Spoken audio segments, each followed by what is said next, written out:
Assalamualaikum warahmatullahi wabarakatuh. Jumpa lagi dengan Pak Ci menuju jalan pulang. Kami dari Tarekat Arwah atau Kodim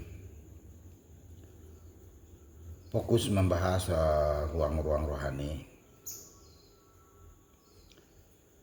Baiklah, kali ini saya akan membahas Thorikoh.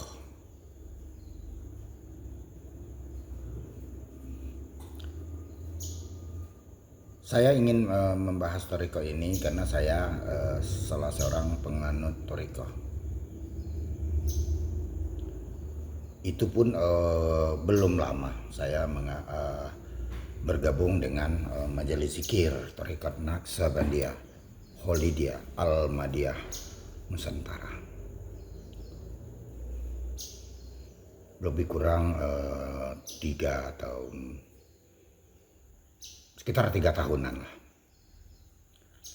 Jadi di medsos saya dengar ada yang mengatakan Thorikoh itu bid'ah. Yang menyampaikan adalah seorang ulama juga atau ustadz.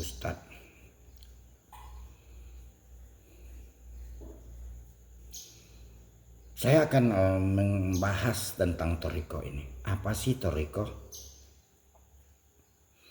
Thorikoh ini adalah bahasa Arab ini. Thorikoh bahasa Arab. Bahasa kitanya tarikat atau metodologi, lebih tepatnya lagi jalan menuju Allah.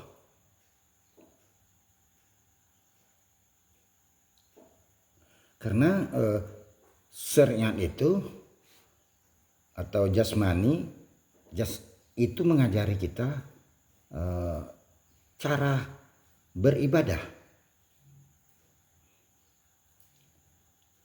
Thorikoh adalah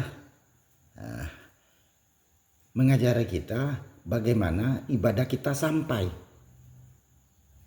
Karena ini jalan.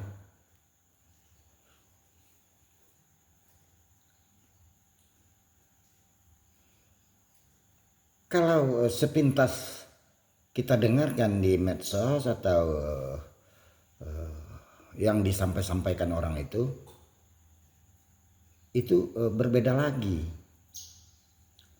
karena yang menyampaikan itu bukan ahlinya, dia cuman mengetahui melalui membaca buku atau dengar ceramah. Ilmu ini tidak akan sampai dengan membaca buku dengan ceramah, karena ini ilmu roh.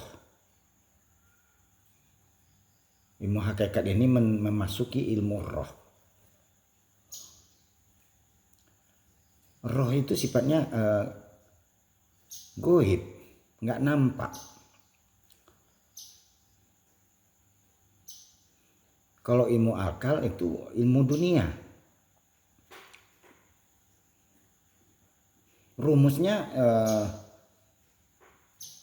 roh per akhirat sama dengan akal per dunia.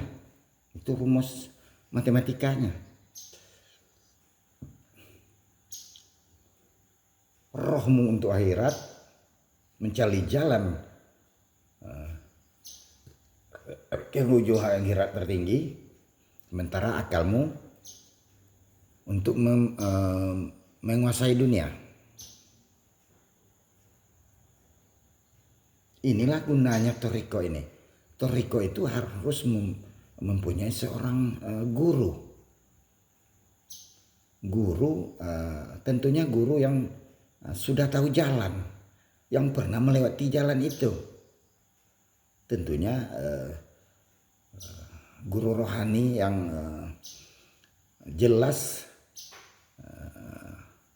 nasab keilmuannya, waris.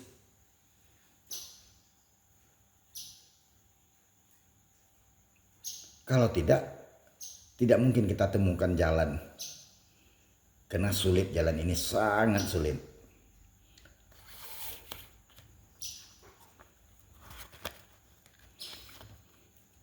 Jadi saya tertarik masuk Toriko ini karena saya bukan orang dari pernah memakan bangku sekolahan.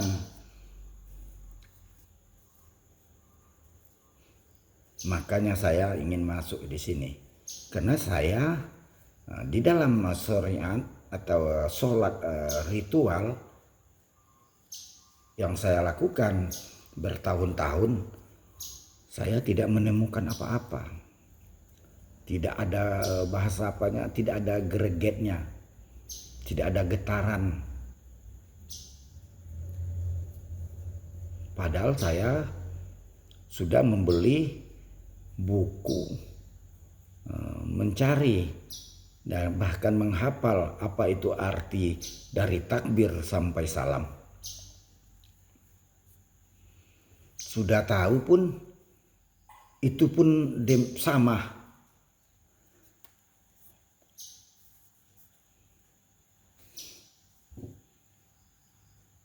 Entah saya sampai di mana, saya tidak tahu. Entah diterima atau tidak, saya tidak tahu. Kalau menurut kajian-kajian yang saya dengar, mudah-mudahan diterima. Saya mulai berpikir, agama ini sangat begitu pentingnya. Kok bisa dengan rumus mudah-mudahan? Nah, disinilah saya mulai tertarik masuk Toriko.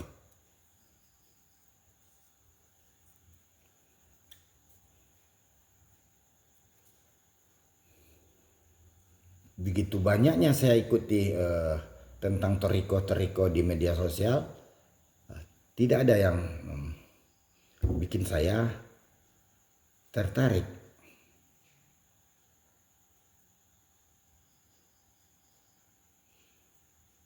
Ada satu Toriko sangat ilmiah, bisa saya nalar secara logika saya. Itulah Torikot Naqsabandiyah Kholidiyah Al-Madiyah Nusantara. Barulah saya memperkenalkan diri sama jemaah orang itu. Bahkan saya ditolak mentah-mentah sama orang itu.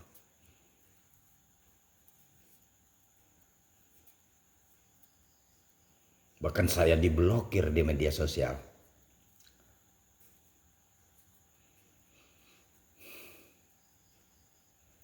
Tapi saya tetap mencari. Akhirnya saya temukan lagi. Saya membuat permohonan sama adminnya jangan saya diblokir.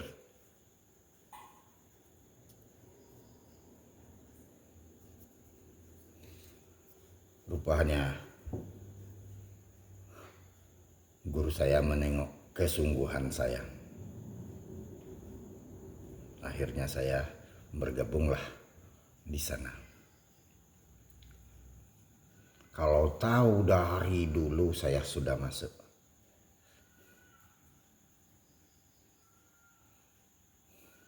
Walaupun merangkak sekalipun.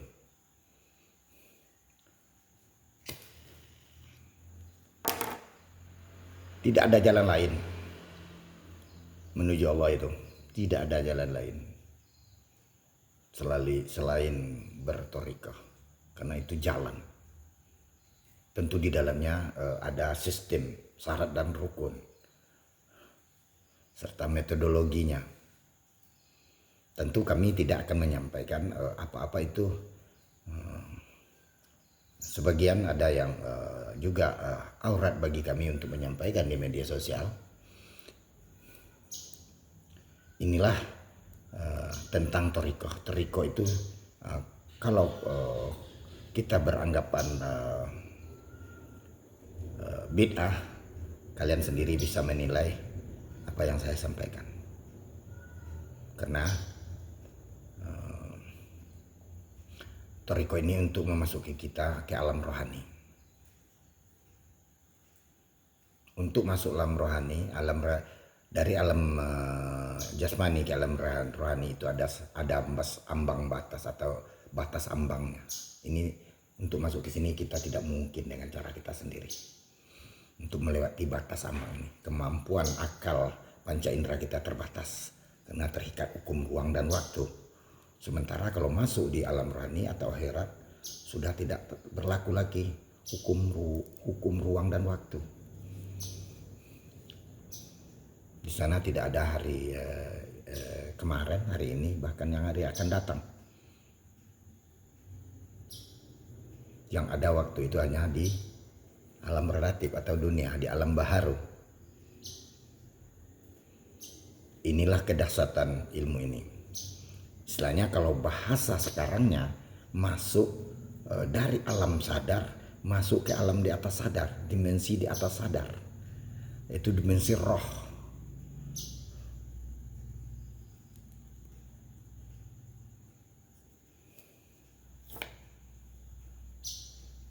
Barulah kita akan diajari membaca kitab Qadim. Kita akan dipahamkan, akan diberi pengetahuan dari langit. Dari awalnya tidak tahu apa-apa, kita akan diberitahu dengan sendirinya. Tidak lagi melalui guru zahir itu, guru zahir.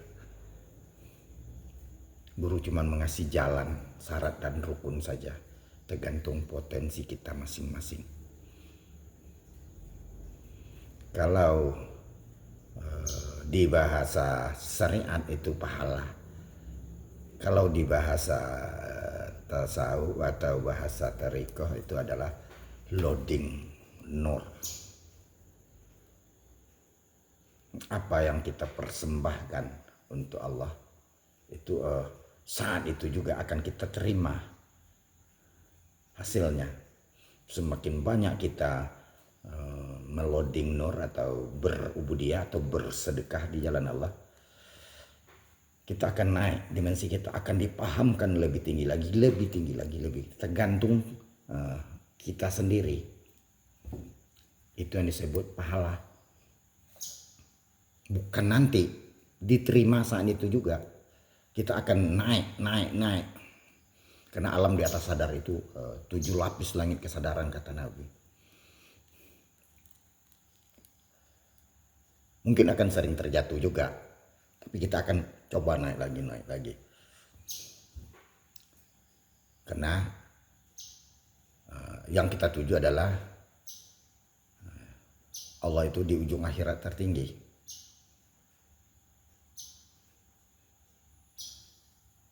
Bagaimana caranya kita beribadah kalau kita anggap akhirat itu nanti. Sementara akhirat itu bergandengan dengan dunia. Linear, cuman beda dimensi. Dunia alam relatif, alam panca indera.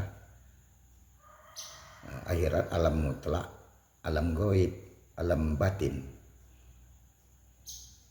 Untuk sampai ke situ kita butuh penghantar. Itulah peran guru rohani.